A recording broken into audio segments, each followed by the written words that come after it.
ભરૂચની નારાયણ વિદ્યા વિહાર શાળામાં ગુરુ પૂર્ણિમાની ઉજવણી કરવામાં આવી।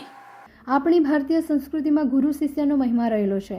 આપણી ગુરુ શિષ્યની પરંપરાની મહિમાને ઉજાગર કરવા ભરૂચના હાર્દસમા વિસ્તારમાં આવેલી નારાયણ વિદ્યા વિહાર શાળામાં ગુરુ પૂર્ણિમાની ઉજવણી કરવામાં આવી હતી। આ પ્રસંગે શાળાના આચાર્ય, શિક્ષકો તથા વિદ્યાર્થીઓએ વિધિવત રીતે શ્રી નારાયણ બાપુની પ્રતિમાની પૂજા અર્ચના કરી હતી તથા શાળાના શિક્ષિકા ભાવિકાબેન ગોહિલ દ્વારા ગુરુ પૂર્ણિમાના દિન વિશે વિદ્યાર્થીઓને સુંદર માહિતી પૂરી પાડવામાં આવી હતી।